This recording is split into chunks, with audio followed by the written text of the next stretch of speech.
Chers amis, bonjour. Retour du confinement et retour d'une manière un petit peu différente de vivre notre foi. Dans l'espoir, grâce à la demande des évêques, peut-être que nous puissions nous retrouver pour la célébration de la messe. De manière assez similaire à l'année dernière, nous allons essayer de vous proposer différentes choses pour continuer à vivre notre foi.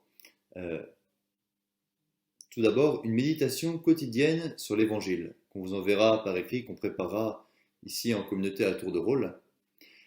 Ensuite, des petites vidéos thématiques, vraiment de la même manière qu'on l'a fait l'année dernière. Je ne vous donne pas la liste des thèmes, on est encore en train d'en discuter entre nous.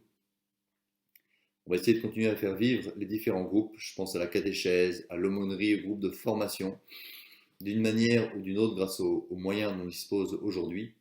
Et puis enfin, mais ça je pense que vous le faites déjà, de prendre des nouvelles les uns des autres. Euh, à ce sujet, de manière très concrète, nous n'avons pas le numéro de téléphone de tout le monde. N'hésitez pas aussi à nous appeler si vous êtes surpris parce qu'on ne vous appelle pas. Voilà.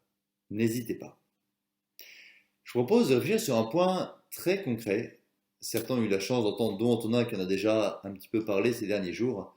Cette invitation qui revient 365 fois dans la Bible, excusez du peu, n'ayez pas peur.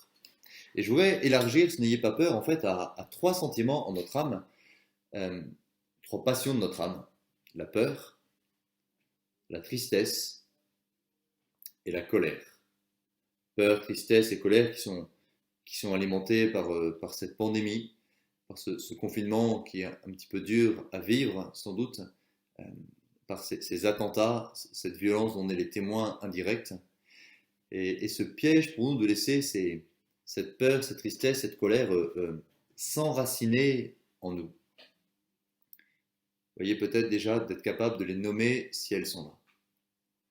Et par rapport à ces trois passions de notre âme, je vous propose trois pistes qui sont liées entre elles pour essayer de grandir.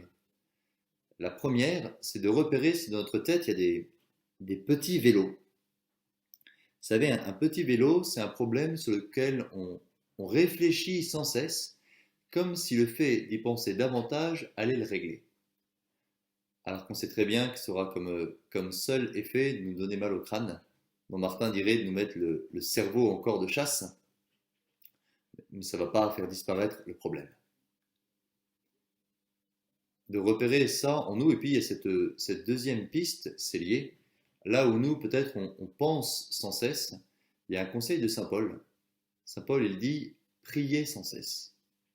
Et vous voyez ces problèmes qui nous habitent en ce moment, on soit capable de les porter dans la prière, de les déposer devant Dieu, de les mettre sous le regard de Dieu et finalement de les voir tels que Dieu lui-même les voit. Puis dans notre prière, de demander au Seigneur sa consolation. Parce que c'est lourd, parce que c'est douloureux en nous, on demande au Seigneur qu'il console notre âme. Et puis la dernière piste, c'est de cultiver cette belle vertu qu'on appelle l'espérance. Parfois on confond l'espérance avec la naïveté. L'espérance, c'est pas la naïveté. L'espérance, c'est croire que du mal, Dieu peut faire sortir du bien. Et le plus beau symbole de l'espérance, on en voit seulement le bas derrière moi, c'est la croix du Christ. Dieu se fait homme, il est condamné injustement et il est mis à mort d'une mort dure, douloureuse, un mal immense. Et pourtant, c'est de là que sort ce bien immense justement qui est pour nous le salut. Et d'arriver à se dire, Dieu permet ce mal, Dieu permet ces épreuves, et Dieu est assez puissant pour en faire sortir un grand bien. Une grâce à lui demander, c'est pas évident de le penser comme ça. D'arriver à vivre les choses dans la foi. Et pas seulement humainement, où là il y a tout un tas de choses en nous qui se révèlent et qui ne sont pas toujours les plus belles. Sur ce, chers amis, je vous assure sincèrement vraiment des prières des frères de la communauté à Châlons. Et puis, je nous confie aussi à vos prières. Merci d'avance et j'espère à bientôt.